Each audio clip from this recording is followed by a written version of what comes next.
مصر دلوقتي لقيت السنارة كانت جاهزة والشمعة خلاص داخلة عليها اهي. فهنعمل صفقة مع بعض سريعة، صفقة هبوط.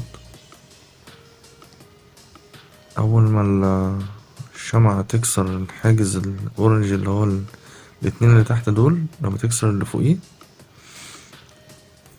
أول واحد يعني يقابلنا هضطر اخد هبوط. لو منزلش مش هاخد. احنا صفقتنا ناجحة عشان كده، اللي واثقين منها هنخش فيها، مش واثقين مش هندخل. تمام، فاحنا ننتظر مع بعض.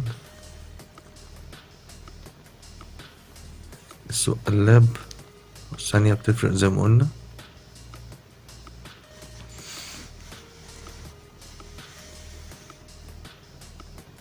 اهو،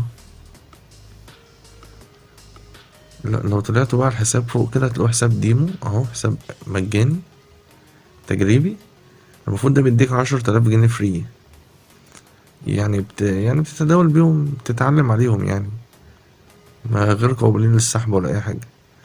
بص هما كام معايا، انت اقرب نفسك بقى. هما كانوا 10,000، شوف كام وسبعين، 73,572 يعني. يعني قول 70. يبقى راس المال بقى في ايه؟ ها، العشرة بقت في 7 على طول، 7 مرات، 7 أضعاف الرصيد. طبعا في صفقات لو دخلت هنا تلاقيها خسرانة، بس دي أنا كنت بشرح فيها وبخش أجرب استراتيجيات تانية عشان لما أجي أشرحها لكم تبقى ايه، امتى هنخش فيها وتبقى ناجحة معانا. تمام، نرجع للمنصة. أيوة قربنا اهو. شفتوا كان فين يا جدعان وطلع تاني بقى لحد فين؟ كنا عايزين نصطاده تحت. الشمعة اللي هي الخضرا دي اهي، الشمعة الخضرا دي ما نزلتش، دي طلعت جت لحد هنا وايه، ما نزلتش الحتة دي. الشمعة دي بقى هتيجي لحد هنا، اول ما توصل للخط ده هن هناخد صفقة على طول مع بعض. بعد الصفقة الفيديو هيتقفل عادي عشان ما نطولش يعني. اهي، نخش زوم مع بعض. ايوه شايفين التأكيد نزل يأكد معايا ان هي هتطلع، ادام تعدى الخط وش هدخل الصفقة، وانا دخلتها اهو. مينفعش بقى اختار صفقتين وادوس هون مرتين والكلام ده، مش الكلام ده، او ما تعملوش عشان الضغطة التانية مش مضمونة. هي الضغطة الاولى اللي احنا عايزينها، اللي هي اللي انا دوست عليها. وبعدين انت لو داخل صفقة ب3000 هتخلص معاك على 2550 فوق التلاتة، يعني كويس، مش محتاج تخبط خبطتين. الخبطة التانية دي ممكن تخسرك التلاتة، والأولانية تبقى اديتك 2550، يبقى 450 يا باشا ايه، الفرق دول راحوا عليك بسبب ضغطة برضه.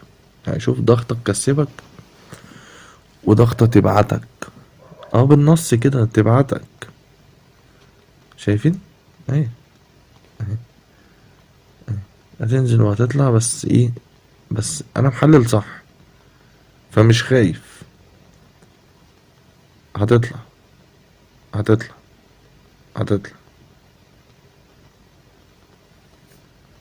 اهو. فاضل دقيقة و40 ثانية والصفقة دي تقفل خالص ونرتاح منها.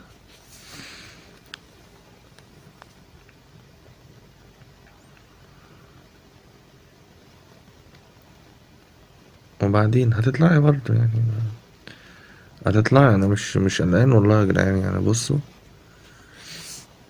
انا نفسي هي تكسفني الصراحة، نفسي تكسفني، بس يعني في نفس الوقت يعني بتمنى بقى ايه تبقى الصفقة صح زي ما انا توقعت يعني. الحمد لله يعني لسه ما كملتش الكلمة لقيتها ما شاء الله طلعت بنت حلال.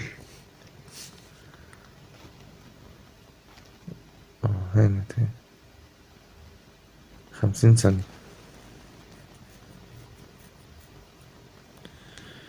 انا كده اقول لها باي باي بتهيألي يعني.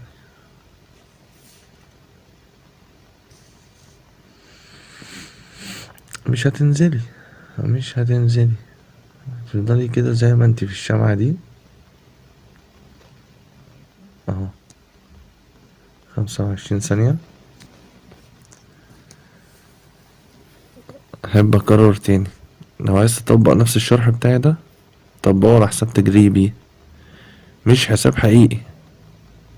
اي حاجة على حسابك الحقيقي على مسؤوليتك انت، اي خسارة على مسؤوليتك انت، يبقى انت محتاج تدريب تاني.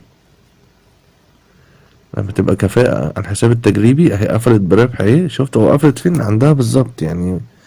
كان فاضل لها تكة وتبقى قافلة، ولا خسرانة ولا كسبان. بس طول ما انت توقعك صح الحمد لله ربنا مش هيخذلك، وهيبقى شكل حلو قدامكم زي كده. فان شاء الله ايه، لو عايزين فيديوهات من دي اكتر وتعرفوا السنارة بتتعمل ازاي والكلام ده، وعايز تعرف تدخل امتى وازاي صفقة مربحة سواء صعود او هبوط، تابع شروحاتي واكتب في كومنتات انت عايز ايه.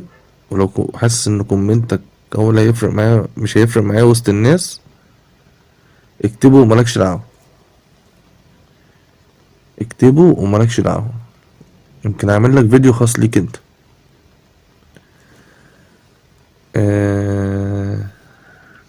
اشتركوا في القناة وفعلوا الجرس عشان اي فيديو جديد يجيلكوا اشعار بيه، ومتنسوش اللايك عشان الفيديو يفيدك زي ما فادك هيفيد غيرك. والسلام عليكم ورحمة الله وبركاته.